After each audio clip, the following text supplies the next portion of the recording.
Hi hello welcome to NN media. BRS అధినేత మాజీ ముఖ్యమంత్రి కేసీఆర్ కుమార్తె కవిత తమ పార్టీని బీజేపీలో విలీనం చేయడానికి కుట్ర జరిగిందని వెల్లడించడం సంచలనం కలిగించింది. రజతోత్సవ సభలో కేసీఆర్ ప్రసంగంలో లోపాల గురించి, పార్టీ రాజకీయ విధానం గురించి తన అభిప్రాయాలు చెప్పడానికి అధ్యక్షుడు కేసీఆర్కు రాసిన లేఖ లీక్ చేశారంటూ కవిత బహిరంగంగానే తిరుగుబాటు ప్రకటించారు. ఆ క్రమంలో లేఖలో రాసిన దాన్ని మించి సంచలన విషయాలు చెప్పి షాక్ ఇచ్చారు. బీజేపీతో విలీనానికి పార్టీలో కీలక వ్యక్తులు కుట్ర పన్నారనే ఆరోపణ వాటిలో అతి తీవ్రమైంది. లిక్కర్ కుంభకోణంలో తాను జైలులో ఉన్నప్పుడే ఈ విషయం దృష్టికి వచ్చిందని, తాను అడ్డుకున్నానని ఆమె చెబుతూ ఉన్నారు. రజతోత్సవ సభలో కేసీఆర్ బీజేపీపై ఎలాంటి రాజకీయ విమర్శలు చేయకపోవటం, 2 నిమిషాలు మాత్రమే దానిపై చెప్పి కాంగ్రెస్ ఏకైక విలన్ అని ప్రకటించడం ముందే సందేహాలు పెంచింది. మునుగోడు ఉప ఎన్నికకు ముందు బీజేపీ మత రాజకీయాలపైన, మోదీ నిరంకుశత్వం పైన నిప్పులు చెరిగిన కేసీఆర్ ఎందుకు ఇంతగా మారిపోయారు? ఎన్నికల ముందు కనిపించిన ఈ మార్పు ఓటమి తర్వాత మరింత తీవ్ర రూపాన్ని దాల్చింది. 2024 లోక్సభ ఎన్నికల్లో తెలంగాణలో బీఆర్ఎస్ ఒక స్థానం కూడా తెచ్చుకోకపోగా బీజేపీ 8 సీట్లు తెచ్చుకోగలిగింది. తమ ఓట్లను బదలాయించడం వల్లనే బీజేపీకి సహకరించారనే ఆరోపణను ఎదుర్కొన్నది. శాసనమండలి ఎన్నికల్లోనూ బీజేపీతో బీఆర్ఎస్ పోటీ పడకపోవటం బీజేపీకి మేలు చేసింది. ఈ పూర్వరంగంలో కేసీఆర్ రజతోత్సవ సభలో బీజేపీపై 2 నిమిషాలు మాత్రమే మాట్లాడటం ఈ ఆరోపణలకు బలం చేకూర్చిందని కవిత విమర్శించారు. ఈ అంశం పార్టీ అధినేత దృష్టికి తీసుకురావడానికి తాను రాసిన అంతర్గత లేఖను లీవ్ చేయడం కూడా కుట్రలో భాగమని ఆమె ధ్వజమెత్తారు. కేసీఆర్ దేవుడేనని, కానీ చుట్టూ దయ్యాలున్నాయని తీవ్ర భాషలో మాట్లాడారు. కవిత వ్యాఖ్యలు కొత్త ప్రశ్నలు తీసుకొస్తున్నాయి. దేవుడైన కేసీఆర్ దయ్యాలు ఎందుకు చుట్టూ పెట్టుకున్నట్టు? ఆ దయ్యాలు దేవుడి కంటే శక్తివంతమైనయా?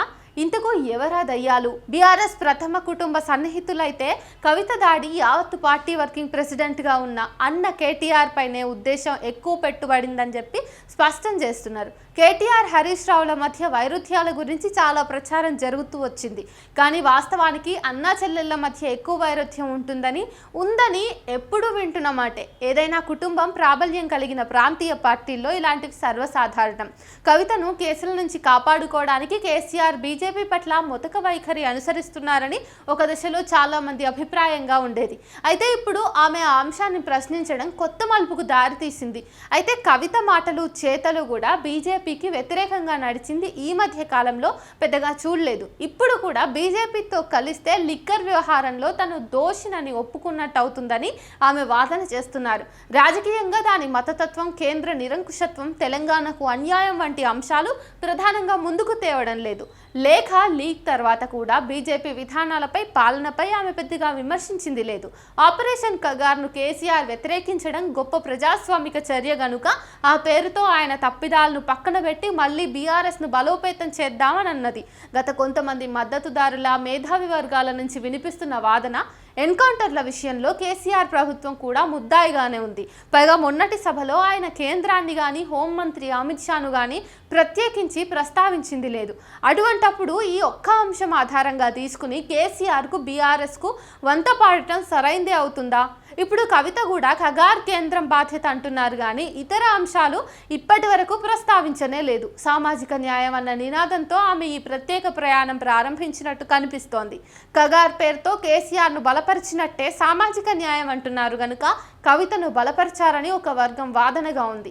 మొదట ఆమె తెలంగాణలో చాలా ఏళ్లుగా సామాజిక న్యాయం జరగలేదని అన్నప్పుడు కేసీఆర్ను కూడా విమర్శించినట్టు వ్యాఖ్యలు వచ్చాయి. అయితే ఆయనను మినహాయిస్తున్నట్టుగా ఆమె చూచాయగా తర్వాత మాట్లాడారు. మరోవైపు ఈ నినాదంతో ఆమె కొంతమంది రాజకీయ పార్టీల నేతలను కూడా కలిసి సహాయం అభ్యర్థించారు. ఈ అంశాలు సరైనవైన మొత్తం రాజకీయ విధానం, కవిత అంతర్గత కుటుంబం వివాదం ఏమైనప్పటికీ రాజకీయంగా ఇంకా స్పష్టత రావాల్సి ఉంది. ఆ తర్వాత ఆమెకు మద్దతు ఏ స్థాయిలో ఉంటుందనేది ఆచరణలో చూడాలి. ఇప్పటికైతే తాను వేరే పార్టీ పెట్టడం లేదని, కేసీఆర్ నాయకత్వాన్ని, బీఆర్ఎస్ను కాపాడుకోవటమే ముఖ్యమని ఆమె చెబుతున్నారు. ఏమైనా ఈ మొత్తం వ్యవహారంపై కేసీఆర్ వివరణ ఇవ్వవలసి ఉంటుంది. కేసీఆర్ ఆదేశిస్తే కేటీఆర్ నాయకత్వానికి పనిచేస్తానని హరీష్ రావు ఈ మధ్య చెప్పడంతో కొంతకాలం చర్చ సాగింది. అదే సమయంలో కేసీఆర్ ముఖ్యమంత్రిగానే ఘనంగా రాజకీయ జీవితం విరమించాలని హరీష్ రావు అంతర్గత సమావేశంలో చెప్పినట్టుగా కేసీఆర్ సన్నిహితులు బహిరంగంగానే ప్రకటించారు. రజతోత్సవ సభలో హరీష్ రావును దూరం పెట్టడం, కవితకు ప్రాధాన్యత లేకపోవటం రాజకీయ కారణాల వల్లే జరిగిందని కూడా ఇప్పుడు అర్థమవుతా ఉంది. అంతర్గతంగా ఈ మల్లగుల్లాలు బీఆర్ఎస్ అధినేత ఎలా ముగుస్తారు అన్నది ఆయన తీసుకునే రాజకీయ వైఖరి ద్వారానే తేలుతుంది. ఇంత వివాదం తర్వాత కూడా కేసీఆర్ గనుక బీజేపీ పట్ల మెతక వైఖరితో ఇతరులపైనే దాడి కొనసాగించినట్లయితే అప్పుడు విశ్వసనీయత కోల్పోవటం అనివార్యమవుతుంది. కవిత బీజేపీతో చెలిమి వద్దంటున్నప్పటికీ ఈ వివాదం ద్వారా బీఆర్ఎస్ను బలహీనపరచడం వారికే మేలు చేస్తుందన్న వ్యాఖ్య కూడా వినిపిస్తోంది. ప్రస్తుతానికి కేటీఆర్ చొరవకు పగ్గాలు తప్పనిసరి అనిపిస్తుంది కావచ్చు. హరీష్ రావు వరకు కాళేశ్వరం అవకతవకలపై కమిషన్ ముందు హాజరు గురించి ఎక్కువగా చర్చలు చేస్తున్నారని సమాచారం. కవితకు ప్రోద్బలం కాంగ్రెస్ నుంచి వచ్చిందని ఒక పత్రిక ఇచ్చిన కథనాలను ఆమె ఖండిస్తున్నా ఆ పార్టీ మాత్రం ఈ వివాదాన్ని వినోదంగానే ఆస్వాదిస్తోంది. అలాగే బీజేపీ ఎంపీ రఘునందన్ రావు ఈ విషయంలో అత్యుత్సాహంతో చేస్తున్న వ్యాఖ్యలు, చెబుతున్న జోష్యాలు కూడా వివాదాస్పదమయ్యాయి. బీజేపీ అధ్యక్షుడైన కేంద్ర మంత్రి కిషన్ రెడ్డి ఉత్తమ పార్టీ వారు అతిగా స్పందించవద్దని హెచ్చరించాల్సి వచ్చింది. నిజానికి బీజేపీలో కూడా అంతర్గత ఐక్యత పెద్దగా లేదు. తమ పార్టీ వారు కొందరు ముఖ్యమంత్రి రేవంత్ రెడ్డితో చేతులు కలిపారని గతంలోనే ఆరోపించినటువంటి వివాదాస్పద ఎమ్మెల్యే రాజాసింగ్ విలీనం ప్రయత్నాలు కూడా తోసిపుచ్చలేనని సందేహాన్ని ప్రకటించారు. గతంలో కాంగ్రెస్తో విలీనం అవుతామని ఆశపెట్టి ఆఖరిలో అడ్డం తిరిగిన కేసీఆర్ను నమ్మవద్దని అటు బీజేపీ నాయకులు చెప్తుంటే ఆ పార్టీతో కలిసిన వారెవరూ బాగుపడలేదని కవిత తన తండ్రిని హెచ్చరిస్తున్నారు. వేరే పార్టీ వచ్చిన లేదని కవిత పదే చెప్పడం కూడా దీన్నే బలపరుస్తున్నది. అసలు ఇదంతా టీ కప్పులో తుఫాను వంటిదేనని, తమ వైఫల్యాల నుంచి ప్రజల దృష్టి మళ్లించడానికి అంతర్గత విభేదాలను అతిగా ముందుకు తేవడం కేసీఆర్కు అలవాటైన ఎత్తుగడ అని కొందరు విమర్శకులు మాట్లాడుతున్నారు. కానీ ఈ కథ ఇంత దూరం రావటం వెనుక బీజేపీ అదృశ్య హస్తం ఏ మేరకు పనిచేస్తోంది? ఇదే ఏపీలో మరో రూపంలో కనిపిస్తోంది. ఎన్డీఏ కూటమి అధికారంలోకి వచ్చాక జరిగిన తొలి మహానాడు కడపలో ముగిసింది. 43 ఏళ్ల తెలుగుదేశం 4వ దఫా పాలన తొలి ఏడాది పూర్తి చేసుకుంటున్న చంద్రబాబు భవిష్యత్ రాజకీయ గమనం ఎలా ఉంటుందనేది అందరి దృష్టిలో కీలకంగా ఉంది. కేంద్రంలో నరేంద్ర మోడీ ప్రభుత్వంలో భాగస్వామిగా ఉంటూ రాష్ట్రంలో పవన్ కళ్యాణ్ జనసేన బీజేపీలతో కలిసి అధికారం పంచుకుంటున్నందున రాజకీయ పొందికల గురించి ఏం చెప్తారన్నది కూడా ఆసక్తికరంగా ఉండేది. అట్టహాసాలు, ఆర్భాటాలు చాలా ఉన్నా ఈ అన్ని విషయాల్లోనూ అస్పష్టతనే మిగిలిస్తూ మహానాడు ముగిసింది.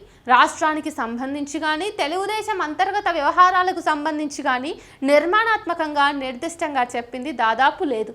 చంద్రబాబు నాయుడును జగన్ ప్రభుత్వం అరెస్ట్ చేసి రాజమండ్రి జైల్లో నిర్బంధించినప్పుడు పెద్దమ్మ, బీజేపీ రాష్ట్ర అధ్యక్షురాలు దగ్గుబాటి పురంధేశ్వరి మధ్యవర్తిత్వంతో లోకేష్ నేరుగా హోంమంత్రి అమిత్ షాతో మంతనాలు జరిపారు.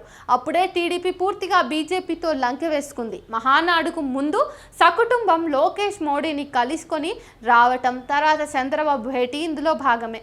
టీడీపీలో సూపర్ సీనియర్లను నమస్కార బాణం వేసి మొత్తం సారథ్యం అంటే లోకేష్ బంధానికి అప్పగించడం వెనుక నేపథ్యం ఇది. బీజేపీ రాజకీయ వ్యూహాలకు అనుగుణంగా ఉప ముఖ్యమంత్రి పవన్ కళ్యాణ్ సనాతన జపం చేస్తుంటే లోకేష్ కూడా టీడీపీని అదే బాటలో వేగంగా నడిపించడం కొత్త పరిణామం. అందుకే మొత్తం మహానాడులో ఎక్కడా లౌకికత్వం, మత సామరస్యాన్ని కాపాడుకోవడం వంటి మాటలే వినిపించలేదు.